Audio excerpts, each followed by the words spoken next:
વિદ્યાર્થીઓ good morning. આપણે લોકોએ છઠ્ઠા ચેપ્ટરના જે અગાઉ 3-4 લેક્ચરો ગયા પાંચમા ચેપ્ટરના, એમાં વિદ્યાર્થીઓ મેં તમને બધી થિયરી કરાવી। તમે લેક્ચરો બરાબર જોઈને લખી લીધા હશે। એ બધી થિયરી તમને ટેક્સ્ટ બુકમાં જે થિયરીના પેજ છે એમાંય મળી જશે, તો એ પણ તમે જોજો।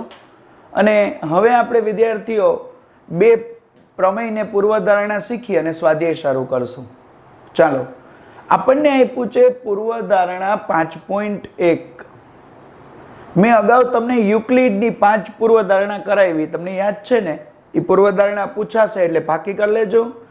પૂર્વધારણા 5.1 એવું કહે છે, એક બિંદુમાંથી બીજા બિંદુ સુધી થઈને પસાર થતી એક સીધી રેખા દોરી શકાય। શું કહે છે વિદ્યાર્થીઓ? જુઓ બરાબર। એક બિંદુમાંથી, એટલે તમે કોઈ એક બિંદુ લ્યો, એક બિંદુમાંથી બીજા બિંદુ સુધી, એટલે બીજું એક બિંદુ લેવાનું। એક બિંદુમાંથી એટલે આ, બીજા બિંદુ સુધી તો બીજું બિંદુ આ, એક બિંદુમાંથી લઈ અને બીજા બિંદુ સુધી થઈ પસાર થતી એક સીધી રેખા દોરી શકાય। હવે જો તમે અહીંયાથી એક રેખા દોરવાની કોશિશ કરો તો ભાઈ આ બિંદુ સુધી તમે એક જ રેખા છે એ દોરી શકો, આના સિવાય બીજી કોઈ રેખા તમે દોરી શકો નહીં। જો તમે વિદ્યાર્થીઓ એવું વિચારો કે અમે આ બિંદુમાં આમ રેખા દોરીએ તો આ બિંદુ રહી જાય, આમ રેખા દોરીએ તોય આ બિંદુ રહી જાય, આમ રેખા દોરો તો પણ આ બિંદુ રહી જાય, જો તમે અહીંયા સીધી રેખા દોરો તો આ બિંદુ રહી જાય, આમ કે આમ દોરો તો પણ આ બિંદુ રહી જાય। મતલબ એક બિંદુથી બીજા બિંદુ સુધી જો તમે રેખા દોરવાની કોશિશ કરો વિદ્યાર્થીઓ તો કેટલી રેખા મળે? માત્ર એક। એટલે બે બિંદુ હોય, ગમે એ બે બિંદુ, મેં તો અહીંયા લીધા, તમે બે સીધાની બદલે એક અહીંયા અને એક અહીંયા બિંદુ લ્યો, અહીંયા ને આ બાજુ લ્યો, ઉપર લ્યો, સામે લ્યો, ગમે ત્યાં લ્યો, તમે જો કોઈ પણ બે બિંદુ દોરો ને તો વિદ્યાર્થીઓ એ બે બિંદુને જોડે ને એવી એક જ રેખા મળે, એક સિવાય આપણને બીજી કોઈ રેખા મળતી નથી। બરાબર? સમજાઈ ગઈ ને પૂર્વધારણા 5.1? ફરી એકવાર મોઢે બોલી લ્યો। એક બિંદુમાંથી બીજા બિંદુ સુધી થઈ અને પસાર થતી હોય એવી એક સીધી રેખા આપણે દોરી શકીએ છીએ। ચાલો હવે આપણે સમજીએ પ્રમેય 5.1। વિદ્યાર્થીઓ પ્રમેય 5.1 શું કહે છે? તો કે પ્રમેય 5.1 એમ કહે છે, બે ભિન્ન રેખાઓ, એમાં એકથી વધુ સામાન્ય બિંદુ ન હોઈ શકે। એટલે તમે કોઈ પણ બે રેખા દોરો, માની લ્યો એક રેખા હું આમ દોરું ને એક રેખા આમ દોરું, તો આ બંને રેખાઓ જુઓ આ બિંદુએ છેદે તો એને એનું સામાન્ય બિંદુ કહેવાય ને। હવે તમે મને કહો આ બે રેખા તમે ગમે એટલી દૂર દૂર સુધી લંબાવો તો આના સિવાય બીજું કોઈ સામાન્ય બિંદુ મળે નહીં। જો તમે એક રેખા આમ દોરો અને બીજી રેખા આમ દોરો તો વિદ્યાર્થીઓ આ બે રેખાને આ બાજુ લંબાવીએ ને તો એ અહીંયા ક્યાંક છેદશે તો ખરા ને, મતલબ એને એક સામાન્ય બિંદુ મળે। બરાબર? પણ જો તમે સમાંતર રેખા દોરો ને, એક આ રેખા ને એક આ રેખા, જો આ બે સમાંતર છે તો સમાંતર રેખા અનંત સુધી છેદે નહીં। તો તમને એમ જ કીધું હતું કે બે ભિન્ન રેખાઓમાં એકથી વધુ સામાન્ય બિંદુ ન મળે। એટલે આ જોઈ લ્યો, આ બે જોઈ લ્યો તો ઓછામાં ઓછું એક મળે, બરાબર? પણ એકથી વધુ કોઈ દિવસ તમને સામાન્ય બિંદુ મળતું નથી।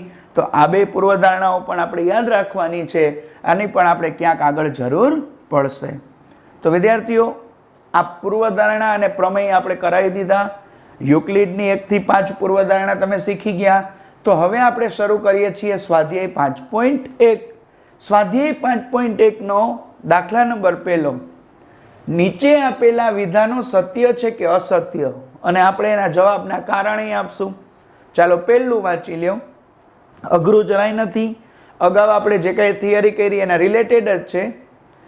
એક બિંદુમાંથી પસાર થતી માત્ર એક જ રેખા દોરી શકાય। સાચું કે ખોટું? ચાલો ને આપણે ટ્રાય કરીએ। કેટલા બિંદુમાંથી? એક બિંદુમાંથી।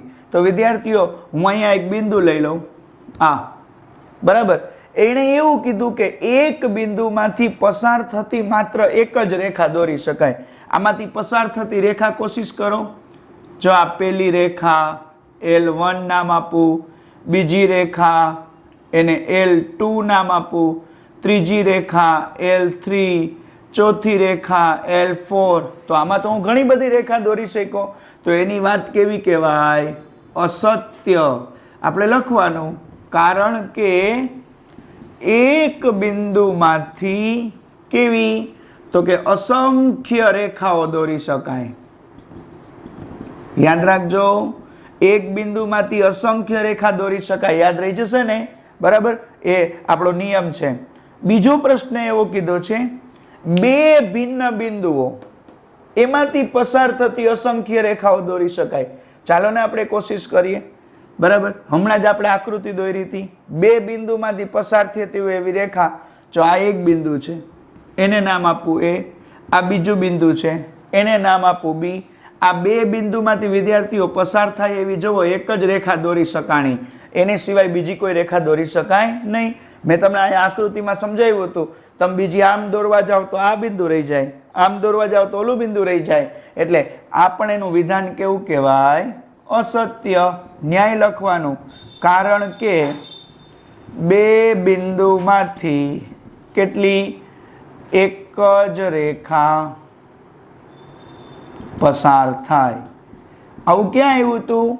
પૂર્વધારણા 5.1 એ લખી નાખીએ, પૂર્વધારણા 5.1 એમાં એવું આવી ગયું.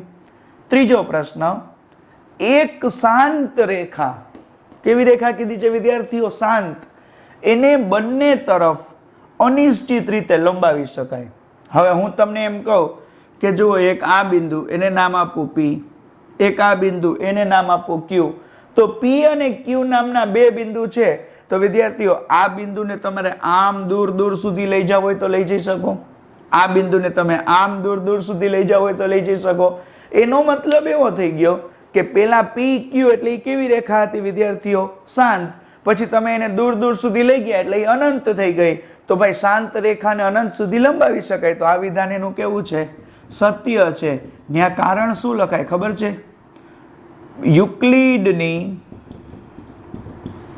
પૂર્વધારણા બીજી. યુક્લિડની જે બીજી પૂર્વધારણા છે ને, એમાં આપણને આ પોઈન્ટ આપ્યો હતો કે શાંત રેખાને આપણે શું કરી શકીએ? અનંત સુધી લંબાવી શકીએ. ચોથો બહુ મસ્ત પ્રશ્ન છે. જો બે વર્તુળ સમાન છે, ચાલો ને હું બે વર્તુળ દોરી દઉં. ત્યાં નહીં સમાય એટલે હું અહીંયા દોરું છું. જો આ પહેલું વર્તુળ, અને વિદ્યાર્થીઓ એની જેવું જ અહીંયા એક બીજું વર્તુળ દોરું. આ બે વર્તુળ મને શું કીધું? સમાન. આ વર્તુળના કેન્દ્રને O નામ આપું, આ વર્તુળના કેન્દ્રને P, આને કહી દઉં OA એની ત્રિજ્યા, અને આને કહી દઉં PB એની ત્રિજ્યા. તો તમને એમ કીધું છે કે જો બે વર્તુળો સમાન છે તો એની ત્રિજ્યાઓ સમાન હોય. આની ત્રિજ્યાને R1 કહું ને આની ત્રિજ્યાને શું કહી દઉં? R2. હવે તમને ખબર કેમ પડે કે બે વર્તુળ સમાન છે કે નહીં? એક ઉદાહરણ લઈએ. તમારી બધા વિદ્યાર્થીઓની ગણિતની ટેક્સ્ટ બુક રાખો. ટેક્સ્ટ બુકનો જો આપણે થપ્પો કરીએ ગણિત વિષયની, જો બધા 9મા વાળાની, તો વિદ્યાર્થીઓ બધી ટેક્સ્ટ બુક જે છે ને એ કેવી દેખાશે? સમાન દેખાશે. કારણ બધાની ટેક્સ્ટ બુકની લંબાઈ, પહોળાઈ, ઊંચાઈ તો સરખી જ હશે ને. એનો મતલબ એવો થઈ ગયો કે જો બે વર્તુળ સમાન હોય તો બે વર્તુળને આમ એક ઉપર એક રાખો ને તો વિદ્યાર્થીઓ બેયના કેન્દ્ર પણ સરખા દેખાય, બેયની ત્રિજ્યા પણ સરખી દેખાય. એટલે એણે જે કીધું ને કે બેયની ત્રિજ્યા સમાન, તો એની વાત કેવી કહેવાય? સાચી. જુઓ, પેલું અસત્ય હતું, બીજું અસત્ય હતું, ત્રીજું સત્ય હતું, ચોથું પણ કેવું બને? સત્ય. કારણ કે બંને વર્તુળો સમાન હોવાથી બંનેને એક બીજા ઉપર મૂકતા, એટલે બે આમ એકબીજા ઉપર એને સંપાત થયા કહેવાય. સંપાત. એકબીજા ઉપર મૂકો ને તો બંનેના કેન્દ્ર અને ત્રિજ્યા કેવી મળે? સમાન મળે. એટલે એનું વિધાન કેવું છે વિદ્યાર્થી મિત્રો? સાચું છે. પાંચમું ને છેલ્લું, જો AB ઇક્વલ ટુ PQ, આપણે રેખા દોરેલી છે ટેક્સ્ટ બુકમાં જોઈ લેજો. AB ઇક્વલ ટુ PQ એટલે AB અને PQ કેવા છે? સમાન છે. અને PQ ઇક્વલ ટુ XY એટલે PQ અને XY પણ કેવા છે? સમાન છે. બરાબર. જો AB ઇક્વલ ટુ PQ અને PQ ઇક્વલ ટુ XY તો AB ઇક્વલ ટુ શું થઈ જાય XY. તો આ વિધાન પણ વિદ્યાર્થીઓ કેવું કહેવાય સત્ય કહેવાય. કારણ કે જો બે રેખા સમાન હોય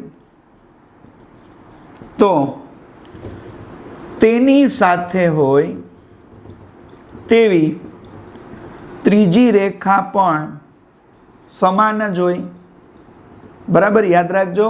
જો બે રેખા સમાન છે એવું કહું તો એની સાથે હોય એવી ત્રીજી રેખા પણ વિદ્યાર્થીઓ મને કેવી મળે સમાન મળે. તો આની અંદર મેં તમને પૂર્વધારણા 5.1 પ્રમેય 5.1 અને સ્વાધ્યાય 5.1 નો પહેલો દાખલો જે છે સત્ય અસત્ય વાળો એ કરાવ્યો. હવે આપણે શરૂ કરીએ દાખલા નંબર 2. દાખલા નંબર પહેલો પૂરો કર્યા પછી શરૂ કરીએ દાખલા નંબર 2. નીચે આપેલા પદોની વ્યાખ્યા આપો. વિદ્યાર્થીઓ, આ ચેપ્ટરમાંથી મેં તમને અગાઉ કીધું હતું કે વધારે પડતા હેતુલક્ષી જ પૂછાય છે. તો હેતુલક્ષીમાં વ્યાખ્યાઓ આવી જાય. આમાં કોઈ દાખલાઓ તો છે નહીં. તો પહેલી વ્યાખ્યા કીધી છે સમાંતર રેખાઓ. તો વિદ્યાર્થીઓ, સમાંતર રેખા કોને કહેવાય? પહેલા આપણે આકૃતિ દોરીએ. જુઓ, આ પહેલી રેખા, એને હું નામ આપી દઉં AB. નીચે હું બીજી રેખા દોરું છું, એ રેખાને હું નામ આપી દઉં છું CD. તો હું એમ લખી શકું ને કે જો બે રેખાઓને અનંત સુધી લંબાવતા તે એકબીજાને છેદતી ન હોય તો તે રેખાઓ કેવી છે? સમાંતર રેખાઓ છે. ફરીથી જોઈ લ્યો વ્યાખ્યા. જો બે રેખા, તમે આ બે રેખાને આમ અનંત સુધી લઈ જાઓ, આ બાજુ આમ અનંત સુધી લઈ જાઓ. જો બે રેખાને અનંત સુધી લંબાવો તો આ બંને રેખા એકબીજાને ક્યાંય છેદતી નથી. એનો મતલબ એ કેવી છે? સમાંતર. પણ હમણાં હું એક સીધી દોરું અને બીજી આમ ત્રાસી દોરું વિદ્યાર્થીઓ, તો તમને ખબર છે કે આ રેખા આમ જઈને આમ જાય તો ક્યાંક છેદશે. બરાબર, તો એનો મતલબ એવો થઈ ગયો કે એ બે સમાંતર કહેવાય નહીં. બીજો મુદ્દો છે, બીજી વ્યાખ્યા છે લંબ રેખાઓ. લંબ રેખા કોને કહેવાય વિદ્યાર્થીઓ? તો કે આ એક પેલી રેખા દોરીએ, એ આપણે આમ આપીએ, રેખાને નામ આપી દઈએ L. આ એક બીજી રેખા દોરીએ, એ આમ આપીએ, એ રેખાને નામ આપીએ M. તો અહીંયા જુઓ કાટખૂણો બન્યો કે નહીં?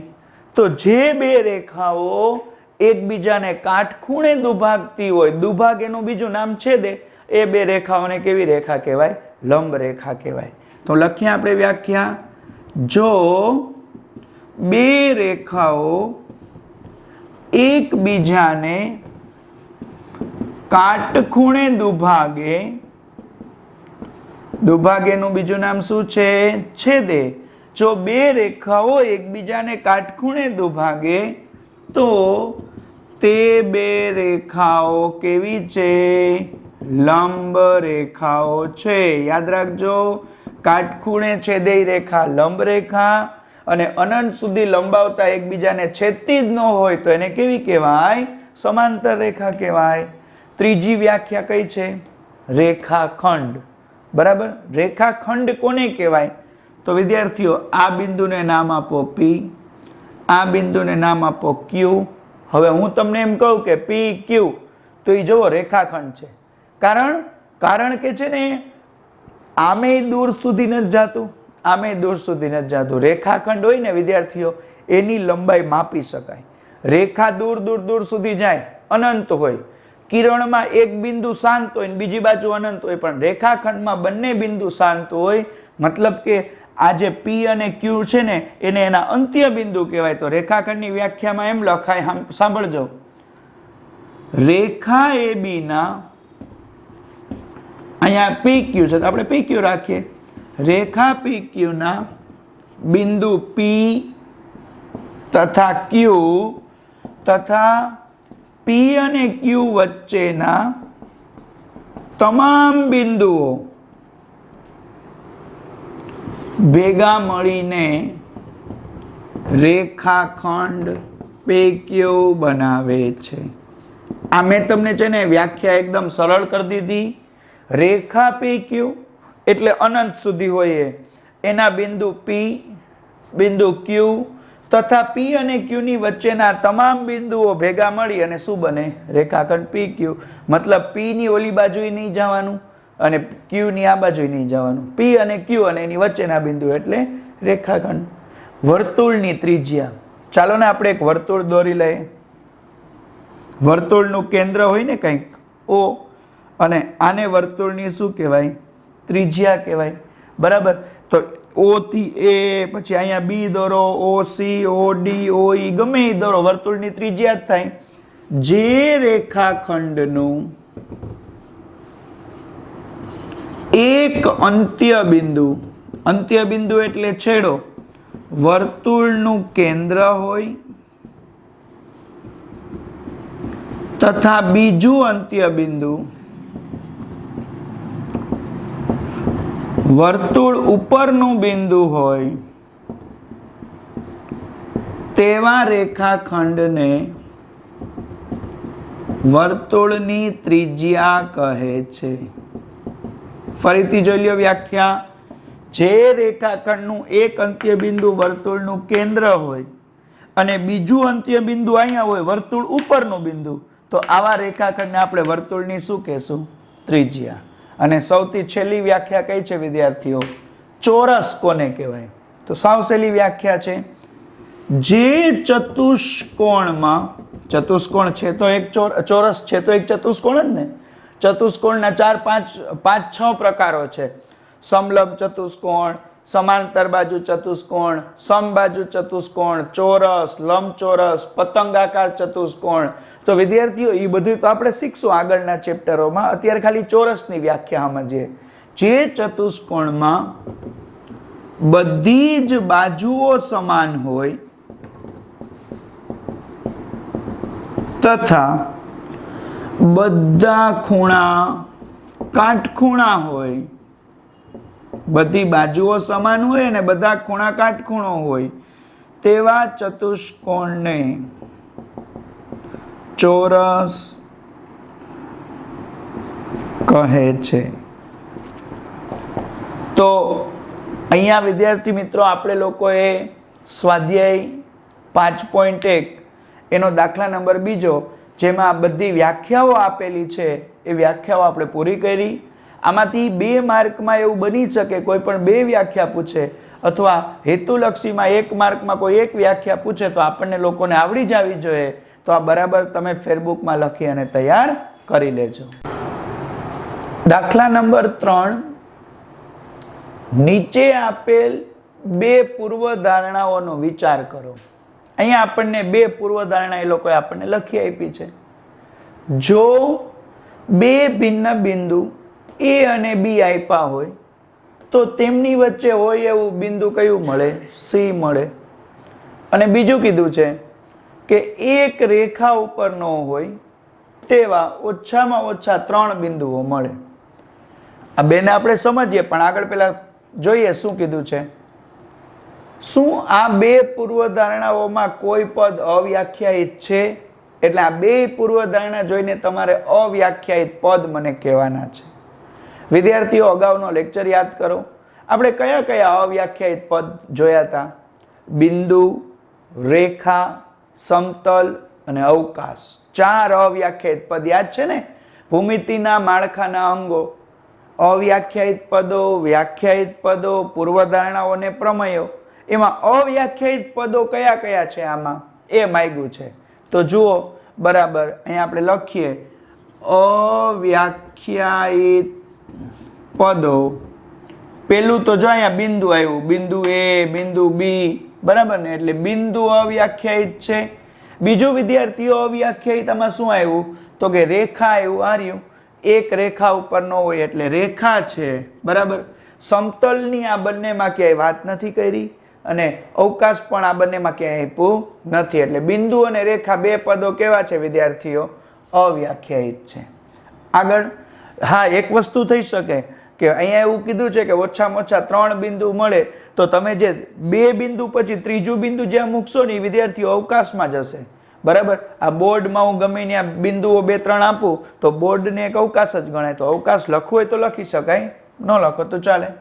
હવે એમ કીધું છે આગળ, શું આ પૂર્વધારણાઓ સુસંગત છે? સુસંગત એટલે સાચી છે? તો જોઈ લઈએ આપણે. પહેલું, જો બે ભિન્ન બિંદુ A અને B આપ્યા હોય, આ બિંદુ A અને આ બિંદુ B, તો તેમની વચ્ચે હોય એવું બિંદુ C મળે. તો વિદ્યાર્થીઓ, A અને B બિંદુને જોડે એવી હું રેખા બનાવું તો વચ્ચે તો હું અહીંયા ગમે એ બિંદુ આપી શકું ને, ગમે ને આપી શકું ને.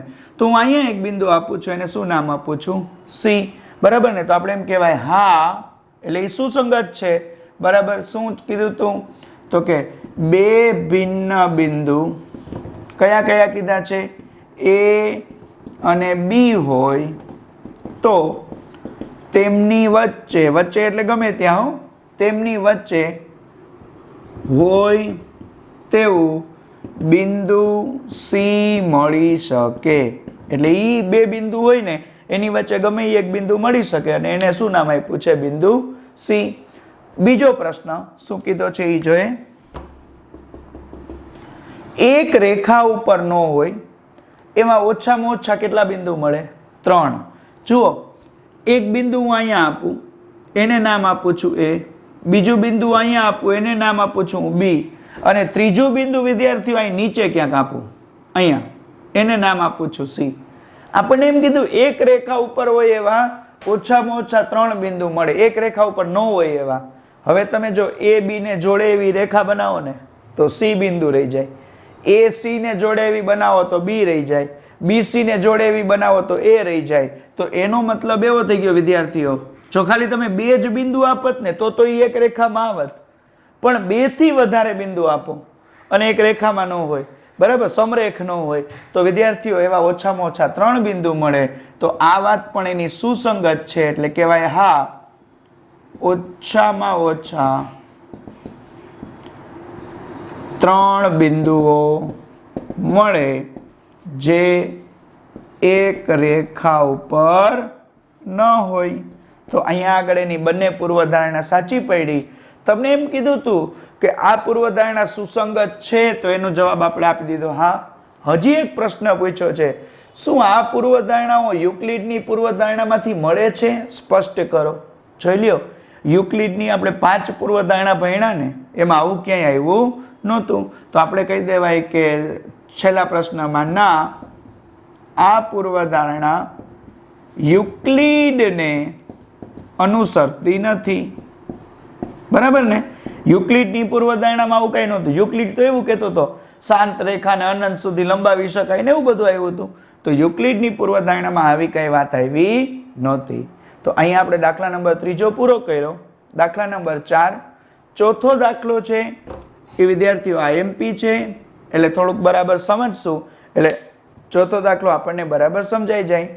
જો AC = BC થાય તેવું બિંદુ A અને B ની વચ્ચે હોય તો આપણે એક આકૃતિ દોર લઈએ. આપણને એમ કીધું છે AC = BC થવું જોઈએ. તો વિદ્યાર્થીઓ એક રેખા દોરું, એ રેખા ઉપર A પણ આપી દઉં અને એ રેખા ઉપર હું CA આપી દઉં, B આપી દઉં, અને વચ્ચેના ભાગમાં બરાબર બિંદુ કયું આપું છું? C.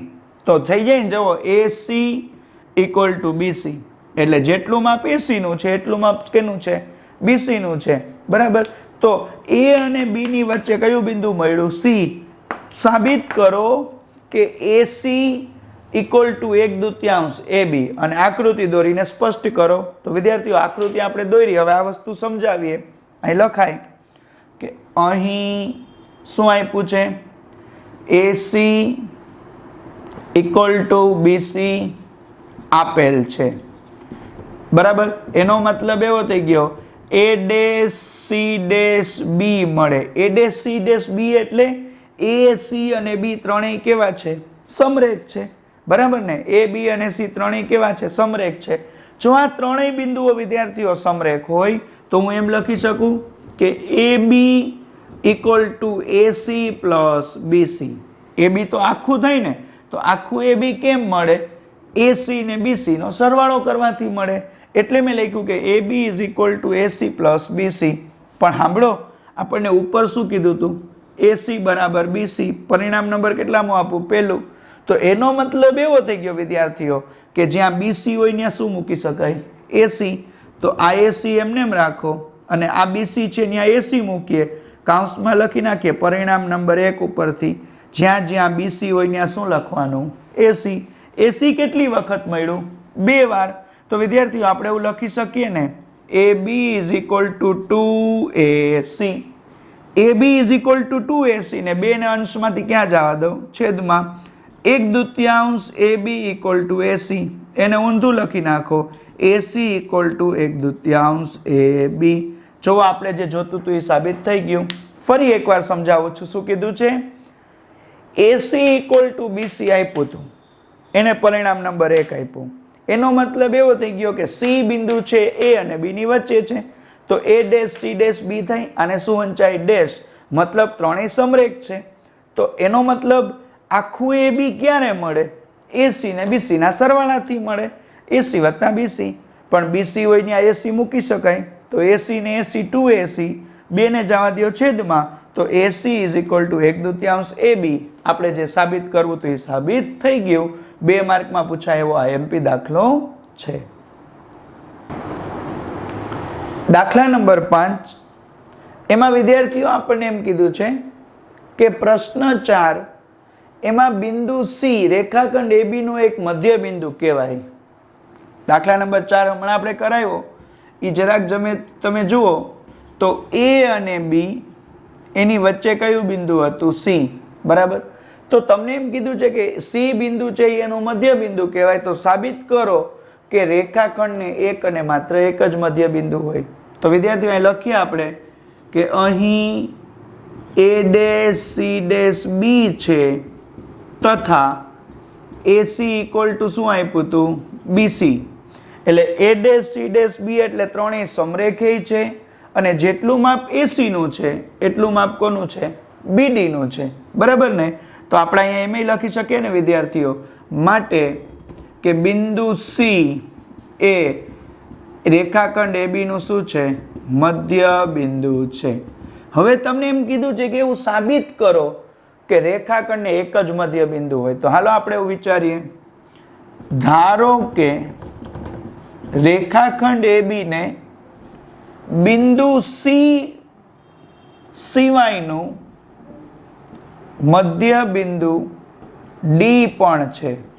એટલે આપણે એવું ધારી લઈએ ખાલી C મધ્ય બિંદુ નથી, C સિવાય હજી એક મધ્ય બિંદુ છે. કયું મધ્ય બિંદુ ધારી લઈએ? D. D ગમે ત્યાં ધારી શકાય. D મેં અહીંયા ધાર્યું છે, અહીંયા અથવા આ બાજુ પણ ગમે ત્યાં આપી શકાય. મેં D ત્યાં આપ્યું છે. રેડી? તો શું થાય વિદ્યાર્થીઓ? કદાચ એવું બને કે D બિંદુ તમે અહીંયા આપી દો કે આ B થી આ બાજુ આપી દો, તો શું બને? તો સાંભળો, તો AD ઇક્વલ ટુ BD ન થાય. શું કામ ન થાય? કારણ કે અંતર જે છે ને એમાં ફેરફાર મળે. જો અંતરમાં ફેરફાર મળે તો એ વસ્તુ આપણી ખોટી પડે. માટે આપણે લખી શકીએ AD is not equal to BD. બરાબર. માટે બિંદુ C અને D બંને જો સમાન હોય તો જ તે મધ્ય બિંદુ બને. સમાન હોય તો જ મધ્ય બિંદુ બને, નહીતર ન બને. માટે આપણે કહી શકીએ કે કોઈ પણ રેખાખંડ એને એક જ મધ્ય બિંદુ હશે. બરાબર. બીજું મધ્ય બિંદુ હોય એવું ક્યારેય શક્ય નથી. કોઈ પણ એક રેખાખંડ હોય તો એને વિદ્યાર્થીઓ માત્ર કેટલું મધ્ય બિંદુ હોય? એક જ. હવે આપણે શરૂ કરીએ દાખલા નંબર 6, જે એક્ઝામ માટે ચોથા દાખલાની જેમ જ મોસ્ટ IMP છે. આપણે વીકલી ટેસ્ટમાં પૂછશું અને 6 માસિકમાં પૂછાશે. તમને અહીંયા એક આકૃતિ આપી છે, એમાં 4 બિંદુ આપ્યા છે રેખામાં A, B, C અને D. આકૃતિમાં જો AC ઇક્વલ ટુ BD હોય તો સાબિત કરો AB ઇક્વલ ટુ CD. તો વિદ્યાર્થીઓ આપ્યું છે શું? AC ઇક્વલ ટુ BD આપેલ છે. હવે તમે બરાબર વિચારો, AC એટલે આ રેખાખંડ, એમાં વચ્ચે કયું બિંદુ છે બી, તો આપણે એક કામ કરી શકીએ ને, જ્યાં AC હોય ત્યાં શું લખીએ, AB પ્લસ BC, બરાબર ને. AB અને BC નો સરવાળો કરીએ તો આખું શું થઈ જાય છે AC, અને BD તો એમાં BC વત્તા CD થઈ જાય, BC પ્લસ CD, બરાબર. કાઉન્સમાં લખાય કારણ કે A dash B dash C dash D આપેલા છે એટલે. હવે એક કામ કરો, બંનેમાં જોઈ લ્યો સરખું સરખું શું છે, BC BC બંને બાજુ સમાન નિશાની હોય, સમાન નિશાની હોય તે ઉડે. એનો મતલબ અહીંયા પ્લસ BC અને અહીંયા પ્લસ BC ઉડાડી દો. કોઈને એવો વિચાર આવે કે કેમ ઉડે, તો તમે વિચારો કે આ પ્લસ BC આ બાજુ જાય તો શું થાય, માઇનસ થાય કે નહીં. તો પછી તે આ પ્લસ BC ને આ માઇનસ BC ઉડવાનું તો છે જ. એની કરતાં બંને બાજુ સમાન નિશાની હોય ને ઉડાડી દો તો વધ્યું શું વિદ્યાર્થીઓ, AB equal to CD. AB equal to CD જે આપણે સાબિત કરવું હતું એ આપણને મળી ગયું ને, તો અહીંયા આપણો દાખલા નંબર 6 છે પૂરો થયો. હવે દાખલા નંબર 7 છે વિદ્યાર્થીઓ, એ પણ તમને ખાલી સમજવા માટે આપ્યો છે. અને સ્વાધ્યાય 5.2 ના પહેલો અને બીજો દાખલો, એમાં આપણને યુક્લિડની પૂર્વધારણાઓ કીધી જે આપણે અગાઉ થિયરીમાં તમને કરાવી દીધી છે. એટલે એ આપણે ફરીથી ફેરબુકમાં નહીં લખીએ અને એ સમજશું નહીં, કારણ કે અગાઉના લેક્ચરોમાં એની વાત થઈ ગઈ. એટલે અહીંયા આપણું ચેપ્ટર નંબર જે 5 છે યુક્લિડની ભૂમિતિનો પરિચય, એ અહીંયા પૂરું થાય છે. તમે બરાબર વ્યવસ્થિત ફેરબુકમાં લખી લેજો એટલે તમને આ ચેપ્ટર છે બરાબર આવડી જાય.